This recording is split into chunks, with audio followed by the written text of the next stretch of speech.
Assalamualaikum warahmatullahi wabarakatuh. Selamat pagi anak-anak. Berjumpa kembali dengan Bu Guru pada hari ini. Mudah-mudahan kalian dalam keadaan sehat walafiat, tanpa kurang suatu apa ya anak-anak. Apakah hari ini kalian sudah berolahraga? Ya, bagus. Mudah-mudahan kita selalu melakukan olahraga. Anak-anak, hari ini Bu Guru akan menyampaikan materi tema 1, yaitu organ gerak hewan dan manusia, subtema 3, pembelajaran 5 dan 6. Hari ini dijadikan 1 ya, pembelajaran 5 dan 6. Ya, memang benar anak-anak, kita itu harus rajin berolahraga ya. Ini nanti ada hubungannya dengan materi pembelajaran pada hari ini. Sebelumnya akan Bu Guru sampaikan tujuan pembelajaran pada hari ini, yaitu siswa dapat mengidentifikasi kelainan otot pada manusia. Siswa dapat menyebutkan macam gerak otot manusia. Dan yang ketiga, siswa dapat membuat komik. Anak-anak, tadi Bu Guru menyampaikan pentingnya olahraga buat kita semua, bahwasanya untuk menjaga kelenturan otot-otot seluruh anggota badan agar kita tidak mengalami cedera pada saat kita melakukan aktivitas baik bermain, berolahraga ataupun aktivitas yang lain. Seperti yang kita ketahui bahwa tubuh kita dapat bergerak karena adanya otot. Tanpa ada otot, tubuh kita tidak bisa bergerak. Kaki kita tidak bisa bergerak, tangan kita tidak bisa bergerak, leher, dan lain-lain. Seperti rangka atau tulang, bahwasanya otot itu juga dapat mengalami gangguan dan kelainan. Untuk itu, mari kita lihat materi pada hari ini, yaitu mengidentifikasi kelainan otot pada manusia. Gangguan dan kelainan yang dapat terjadi pada otot sebagai berikut. Di antaranya yang pertama adalah atrofi. Pada penderita atrofi, otot terlihat semakin mengecil, lemah, dan kemampuan kontraksinya menurun. Penyebab atrofi, penyebabnya adalah penyakit poliomielitis, yaitu suatu penyakit yang disebabkan oleh virus. Penyakit ini dapat menyebabkan saraf yang mengordinasi otot-otot pada anggota gerak menjadi rusak. Lihat gambarnya, kelainan atrofi itu seperti terlihat pada gambar. Itu salah satu contohnya. Yang kedua, hipertrofi. Hipertrofi merupakan kebalikan dari atrofi. Cirinya, otot berkembang menjadi lebih besar.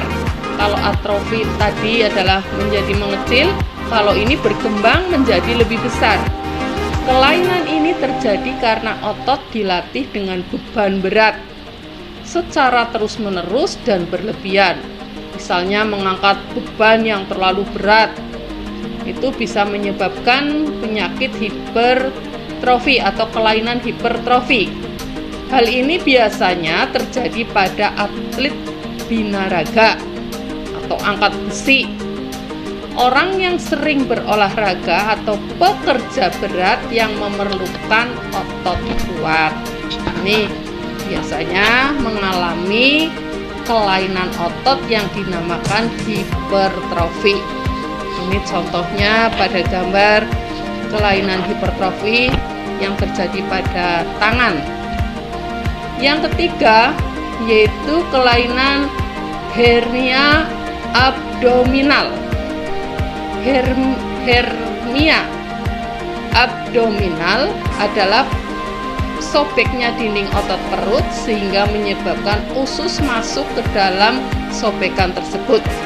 Ini biasa terkenalnya adalah hernia begitu ya, yang sering terjadi pada orang tua, tapi tidak menutup kemungkinan untuk anak-anak bisa mengalami kelainan hernia. Itu gambarnya. Jadi dinding otot perut sobek menyebabkan usus masuk ke dalam sobekan tersebut. Yang berikut adalah distrofi otot. Penyakit otot kronis yang menyebabkan gangguan gerak disebut dengan distrofi otot. Sekali lagi, penyakit otot kronis yang menyebabkan gangguan gerak itu yang disebut dengan distrofi otot. Penyakit ini diduga merupakan penyakit bawaan sejak bayi. Yang kelima, kaku leher. Ya, kita sering mengalami kaku leher ya, yaitu merupakan penyakit radang otot leher yang berakibat leher sakit dan leher juga terasa kaku. Kelainan ini terjadi karena kesalahan gerak. Yang biasanya terjadi adalah ketika kita bangun tidur, leher kita terasa kaku. Kalau orang Jawa mengatakan salah bantal, ya, bantalnya yang disalahkan. Mungkin bantalnya terlalu tinggi atau bahkan bantalnya terlalu rendah, itu juga akan bisa menyebabkan kaku leher. Atau barangkali tidurnya kita asal tidur ya, nekuk lehernya, itu juga menyebabkan leher kita terasa kaku. Yang berikut, keenam adalah tetanus. Tetanus adalah penyakit yang berciri otot terus-menerus berkontraksi. Di ototnya secara terus-menerus berkontraksi sehingga otot menjadi kejang. Akibatnya, otot tidak dapat berkontraksi lagi. Penyebab tetanus adalah adanya infeksi pada luka oleh bakteri Clostridium tetani. Nah, ini dalam kehidupan sehari-hari, misalnya kita kecocok paku ya. Nah, dimana pakunya itu berkarat misalnya, itu akan bisa menyebabkan tetanus. Jadi sekali lagi, orangnya bisa kejang-kejang sebab otot tidak bisa berkontraksi. Ini yang keenam. Nah, jadi ada 6 kelainan otot yang bisa kita pelajari pada hari ini. Selanjutnya, gerakan otot manusia. Untuk menghasilkan gerak otot, sekali lagi, untuk menghasilkan gerak, otot bekerja secara berpasangan. Pasangan otot terdiri dari 2 gerak, yaitu antagonis dan sinergis. Sudah Bu Guru sampaikan pada waktu yang lalu itu tentang gerak antagonis dan sinergis. Otot antagonis adalah pasangan otot yang melakukan gerak berlawanan terhadap otot yang sedang melakukan kontraksi. Sebaliknya, otot sinergis adalah pasangan otot yang melakukan gerakan saling menunjang atau selaras. Itu gerakan otot manusia. Selanjutnya kita lanjutkan beberapa gerakan otot dalam kegiatan sehari-hari. Apa saja sih gerakan otot kita? Yang pertama, gerak meluruskan. Contohnya meluruskan lutut, siku, dan ruas jari. Kalian boleh sambil mempraktekkan ya. Itu gerakan meluruskan lutut, siku, dan ruas jari. Yang kedua, gerak menekan ke bawah atau menurunkan.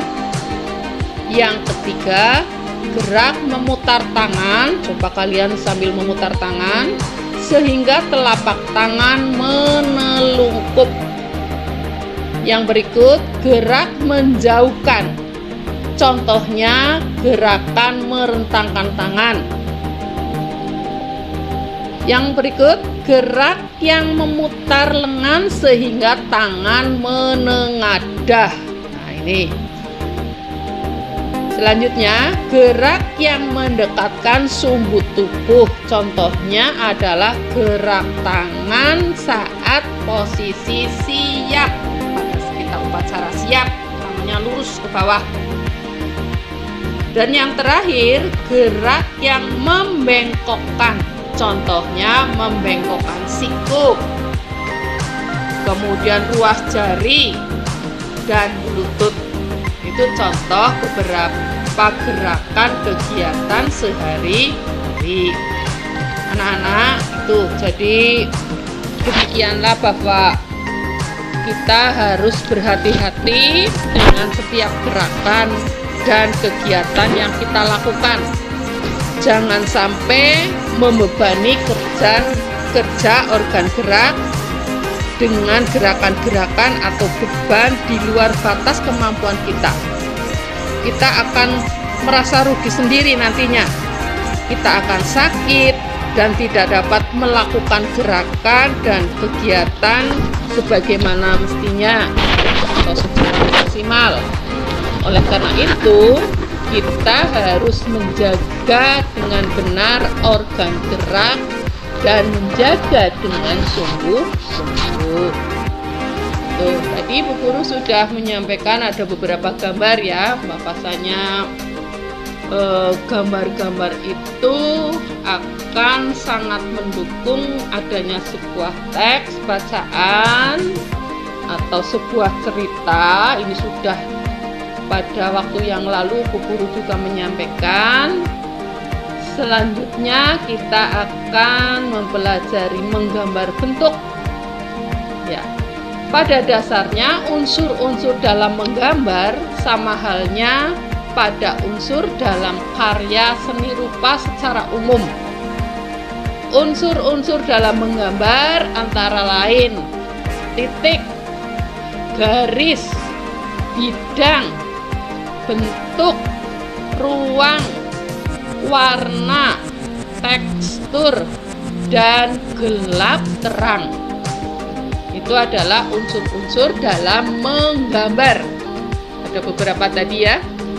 Kemudian berikut hal-hal yang harus diperhatikan dalam menggambar. Yang pertama, mengetahui bentuk dasar dari objek yang akan digambar. Bentuk dasarnya seperti apa? Ya, harus kita ketahui itu bentuk dasarnya. Kemudian yang kedua, mengetahui bagian-bagian dari objek gambar. Yang ketiga, menyusun atau menyambung bagian-bagian gambar menjadi gambar yang utuh. Yang keempat, memberikan dimensi gelap, terang, baik hitam, putih maupun berwarna atau dengan warna-warna yang lain. Kemudian yang kelima, membangun kesan untuk latar belakang. Nah, ketika kita sudah menggambar, mengetahui bentuk, menggambar bentuk, kita nantinya akan menggambar atau membuat komik, yang mana komik itu sudah identik dengan adanya gambar. Nah, ketika kita membaca komik, pasti di sana terdapat gambar-gambar yang mendukung. Ya. Adapun langkah-langkah membuat komik, yang pertama menentukan ide dan temanya. Pertama, menentukan ide dan temanya karena untuk mengarang tentunya kita membutuhkan gagasan atau ide cerita terlebih dahulu supaya kita tahu cerita macam apa yang akan digambar. Itu langkah yang pertama. Langkah yang kedua, menentukan judul komik. Cara menentukan judul adalah dengan memikirkan inti dari cerita yang kalian buat atau dengan memanfaatkan nama karakter utama tokoh pada cerita tersebut. Yang ketiga, melengkapi unsur-unsur yang menentukan komik. Unsur-unsur tersebut adalah panel, karakteristik, dan balon kata. Panel adalah sebuah bingkai yang menjadi pemisah ruang-ruang dalam rangkaian cerita komik. Itu komik kan ada ruang-ruangannya ya, biasanya seperti itu di kotak-kotak misalnya. Yang keempat, menyiapkan peralatan menggambar komik. Peralatannya diantaranya adalah kertas gambar, pensil, penggaris, dan pensil warna atau spidol. Yang kelima, membuat gambar dan karangan cerita sesuai dengan jumlah panel. Ada berapa panel nih? Misalnya dalam cerita tersebut, tentukan dulu. Mulailah untuk membuat gambar dan karangan cerita yang disesuaikan dengan jumlah panel yang telah dibuat. Jadi nanti bisa terarah bagus antara cerita dan gambarnya. Nah, itu anak-anak gambar yang ada pada komik. Tentunya kalian sudah sering membaca komik yang misalnya ada apa kesukaan kalian, misalnya Doraemon atau yang lainnya ya. Selamat mencoba nanti kalian membuat komik seperti arahan Bu Guru tadi. Mudah-mudahan bisa dipahami dengan benar, dipahami dengan baik materi pada hari ini. Demikian anak-anak, kurang lebihnya Bu Guru minta maaf. Akhir kata Bu Guru pesan sekali lagi, pesan kalian tetap menjaga kesehatan, melaksanakan protokol kesehatan selama pandemi ini belum berakhir. Selamat belajar, sehat selalu. Wassalamualaikum warahmatullahi wabarakatuh.